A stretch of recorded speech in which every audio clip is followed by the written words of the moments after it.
Civil service day पर परिधि news द्वारा जो श्रृंखला चलाई जा रही है, इसमें हम बैतूल ज़िले के लगभग कुछ ऐसे अधिकारियों से आप लोगों को मिलाने जा रहे हैं जो प्रशासनिक सेवाओं में बहुत ही कर्मठता के साथ अपनी सेवाएं दे रहे हैं। मैं आपसे मिला रही हूँ अब बैतूल ज़िले के संयुक्त कलेक्टर मकसूद अहमद जी से। लगभग पौने 3 साल से बैतूल ज़िले में आप पदस्थ हैं और अपनी सेवाओं को लेकर हमेशा चर्चा में रहते हैं। बिल्कुल कर्तव्यनिष्ठ और ईमानदार प्रशासक के रूप में आपकी पहचान ज़िले में है। सर, स्वागत है आपका परिधि न्यूज़ में। धन्यवाद, आपका बहुत बहुत धन्यवाद। जी सर, जानना चाहेंगे कि क्या पारिवारिक पृष्ठभूमि रही है आपकी? जी, मैं मूलतः नर्मदापुरम ज़िले का रहने वाला हूँ। नर्मदापुरम ज़िले में माखन नगर बावई कस्बा है जी। वो मेरा जन्म स्थल है। जी। मेरे पिताजी शिक्षक थे और वहाँ मेरा जन्म हुआ और वहीं शिक्षा ली है और वहाँ से मैं पला बढ़ा और उसके बाद जो है शिक्षा ग्रहण करने के बाद जो है मेरी जो शासकीय सेवा में पहली नियुक्ति हुई थी वो पटवारी के पद पर मेरी पहली नियुक्ति हुई। अच्छा। और उसके बाद प्रतियोगी परीक्षा के माध्यम से 1997 में मैं नायब तहसीलदार के पद पर चयन हुआ और अच्छा। धीरे धीरे फिर पदोन्नति के बाद मैं संयुक्त कलेक्टर के पद पर यहाँ पहुँचा हूँ। वैसे भी कहते हैं कि सफलता यदि चरणबद्ध हो तो वो स्थायी भी होती है और उसमें अनुभव भी काफ़ी अच्छे होते हैं। जी जी जी। तो चूंकि पटवारी राजस्व बेल्ट की पहली इकाई है तो ज़मीनी स्तर पर आपको कार्य अनुभव रहा है और आज आप बैतूल ज़िले में भी जो है संयुक्त कलेक्टर की कुर्सी संभाले हुए हैं। तो सर, किस तरह का अनुभव यहाँ के कार्य क्षेत्र का आपको लगा? जी देखिए, राजस्व मामले का मुझे अनुभव रहा जी। तो नायब तहसीलदार और उसके बाद फिर डिप्टी कलेक्टर और एसडीएम भी मैं रहा हूँ। तो राजस्व की जो कठिनाइयाँ हैं या राजस्व मामलों को निपटाने का मुझे अनुभव रहा तो और विभिन्न पदों पर मैं रहा, जैसे राहत आयुक्त कार्यालय में भी मैं रहा हूँ जी। और निर्वाचन के रूप में भी उप जिला निर्वाचन अधिकारी के रूप में भी मैं विभिन्न जिलों में मैंने कार्य किया है। रायसेन में भी मैं पदस्थ रहा, शिवपुरी ज़िले में भी मैं रहा हूँ और विभिन्न ज़िलों में मैंने कार्य किया है।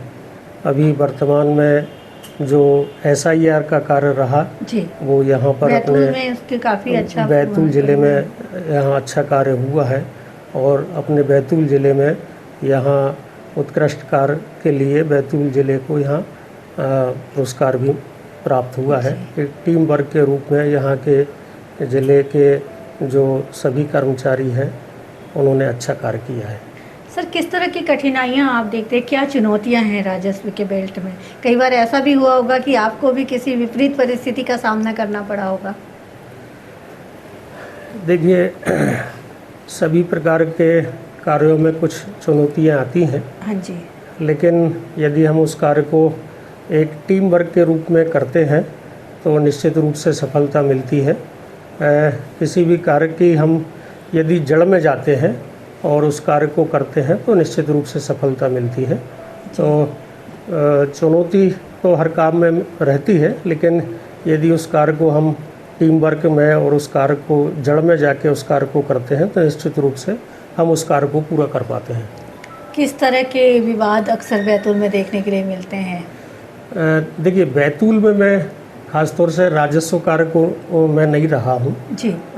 मैंने बैतूल में केवल निर्वाचन कार्य में कार्य किया है और नजूल कार्य को मैंने यहाँ नजूल अधिकारी के रूप में रहा। हमारे बैतूल को लेकर कहते हैं कि लगभग पूरा बैतूल शहर जो है वो नजूल की भूमि पर बसा हुआ है। जी, जी। तो मैं ये भी कई भ्रांतियां होती हैं सर नजूल को लेकर कि भू भाटक क्या होता है, कब भरना होता है, लीज पर कौन सी भूमि है, तो उस पर थोड़ी इन भ्रांतियों को यदि हम अब चूंकि इतना अच्छा दिन पर आपसे बात कर रहे हैं तो इन भ्रांतियों पर भी यदि बात कर ले तो बढ़िया होगा। देखिए, जो नजूल भूमि जी पर जो शासन को देय राशि रहती है तो उसको नजूल रेंट कहते हैं।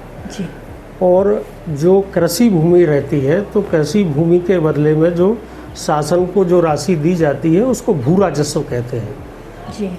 तो जो शहरी क्षेत्र में जो बसाहट है जो उसको नजूल भूमियाँ कहती हैं। जो नगरीय क्षेत्र में जो भूमि रहती है तो उसको हम नजूल भूमि कहते हैं। जो आबादी की और जो- बसाहट वाली। हाँ, नजूल नगरीय क्षेत्र में जो भी भूमियाँ हैं, भले चाहे वो बसाहट की हो या गैर बसाहट की भी यदि भूमि है तो जो नगरीय क्षेत्र में भूमि है तो वो नजूल भूमि कहलाती है। शासकीय भूमि भी है तो वो भी, और गैर शासकीय भूमि भी है तो वो भी, जो रास्ते मत की भूमि है तो वो सभी नजूल भूमियाँ हैं। तो करीब यहाँ यदि हम नजूल पट्टे की भूमि की बात करें तो यहाँ करीब 3074 नजूल पट्टे हैं। जी। और मैं आपको बताऊं कि इस वर्ष पिछले जो गत वर्ष है 31 मार्च 2025 को करीब 1832 नए पट्टे। पट्टे जो हैं नवीनीकृत होना थे, यानी जी। 1 अप्रैल 2025 को उनकी अवधि समाप्त हो गई थी। जी। तो उनको नवीनीकृत होना थे। तो हमने कलेक्टर महोदय द्वारा एक अभियान चलाया गया था। तो अभियान के रूप में हमने इसको लिया था। तो उसमें से ये बड़े हर्ष का विषय है कि हमने 1832 के विरुद्ध 1789 पट्टों को हमने नवीनीकृत करने की मंजूरी दे दी है। करीब केवल 42 पट्टे ऐसे बचे हैं जिनका नवीनीकृत होना शेष है। ये बड़ी उपलब्धि रही है। जी। जी। सर किन परिस्थितियों में पट्टों को निरस्त किया जाता है? पट्टों को निरस्त करने का केवल 1-2 ही रीज़न रहता है। अब तो केवल ऐसे शासन के निर्देश आ गए हैं कि वो पट्टेदार यदि कोई शर्त उल्लंघन करता है और शर्त उल्लंघन करने पर जो समन राशि है वो समन राशि जमा नहीं करता है जी। और लगातार शर्त उल्लंघन करता है, शर्त उल्लंघन की समन राशि जमा नहीं करता है, उसी दशा में पट्टा जो है निरस्त करते। जी। सर किस तरह से एक लोक सेवक हैं आप, किस तरह से सामंजस्य स्थापित करते हैं परिवार और सेवा के बीच में? देखिए, लोक सेवक को शासन का काम भी महत्वपूर्ण रहता है और परिवार का दायित्व भी करना होता है। तो जो दोनों काम महत्वपूर्ण है। सर्वप्रथम जो अपना समय है, शासन के दायित्वों का निर्वहन भी करना है, और परिवार का काम है जो शासकीय सेवक का है दायित्व वो पहले करना है, और परिवार का काम भी दोनों का काम है। क्या होता है कई बार वर्क का लोड इतना होता है, कभी ऐसा मन हुआ कि अरे वाह कहाँ झंझटों में फंस गए? नहीं ऐसा नहीं है। परिवार के जो सदस्य हैं वो भी, उनका सहयोग हमेशा रहता है। जो शासकीय दायित्वों के लिए वो उनका सहयोग हमेशा बना रहता है। कई बार सर्विस के दौरान कोई ऐसा वाकया रहता है जो हमेशा जहन में आ जाता है, कहते हैं कि यादगार लम्हा होता है जीवन का। तो आपकी सर्विस के दौर का कोई ऐसा, या किसी कलेक्टर के साथ या किसी ऐसे वरिष्ठ अधिकारी के साथ का कोई वाकया रहा हो तो कृपया उसे भी साझा कीजिए। चुनाव जो हम कराते हैं तो चुनाव के दौरान जो ऐसे घटनाक्रम रहते हैं तो वो यादगार बन जाते हैं। तो वो ऐसे क्षण रहते हैं जो वो यादगार रहते हैं। तो हम वही चाहेंगे कि एक आध किस्सा यदि आप हमारे दर्शकों से शेयर करें।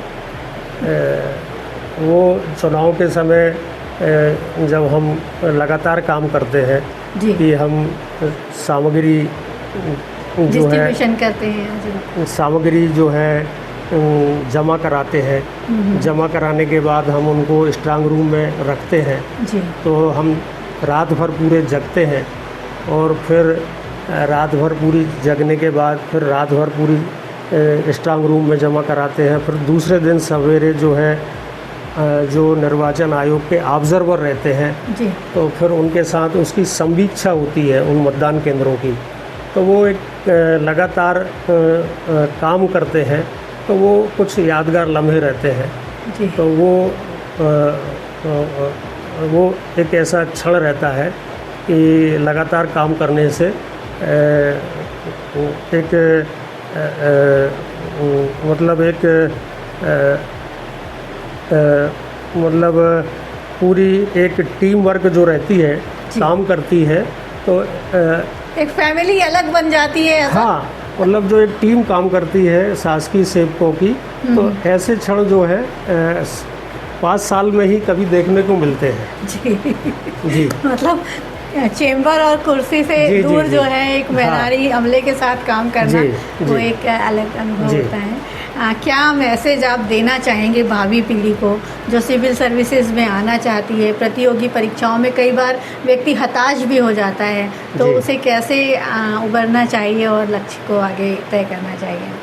हाँ, देखिए, अब जो शासकीय सेवक के रूप में अब जो भावी पीढ़ी आ रही है, बहुत अच्छे अच्छे हमारे अभी युवा साथी भी आए हैं या आ रहे हैं, तो उनके लिए मेरी यही अपील है कि वो आएँ शासकीय सेवा के रूप में और अध्ययन करें और अच्छे से काम करें, और जो आम जनता है जो कार्यालयों में आती है, उनकी समस्याओं को सुने और सुनकर जो उनकी समस्याओं को हम कैसे हल कर सकते हैं, सबसे पहले तो ये है कि उनकी समस्याओं को अच्छे से सुने और हम कैसे उनकी समस्याओं को हल कर सकते हैं, उनको हल करने का प्रयास करें।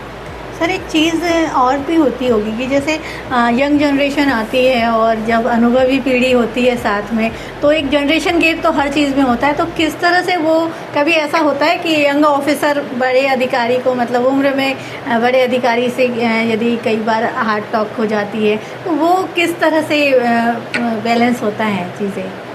कई बार हो जाता है ना कि यंग ब्लड जो है वो जल्दी आवेश में आ जाता है, तो ये एक ऐसा लगता है कि इस तरह की चीज़ें जो है कहीं कहीं प्रशासनिक व्यवस्थाओं को बेपटरी कर सकती है। नहीं, देखिए, कभी भी आवेश में नहीं आना चाहिए। कोई भी अधिकारी रहे, जो भी युवा अधिकारी है, उनको हमेशा अपने मतलब अपने भावनाओं को हमेशा कंट्रोल में करना चाहिए, और आवेश में तो कभी अधिकारी को आना ही नहीं चाहिए। जी। कभी भी अधिकारी की जो है विशेषता यही होना चाहिए कि उसको आवेश में नहीं आना चाहिए। तो आपने सुना आज बैतूल ज़िले के संयुक्त कलेक्टर मकसूद अहमद जी को, और यकीनन इनका जो अनुभव है वो हमारे बैतूल ज़िले की सर्वांगीण विकास में महत्वपूर्ण भागीदारी निभाता रहा है। सर आपको बहुत बहुत धन्यवाद। आपका भी बहुत बहुत धन्यवाद। धन्यवाद आपका बहुत।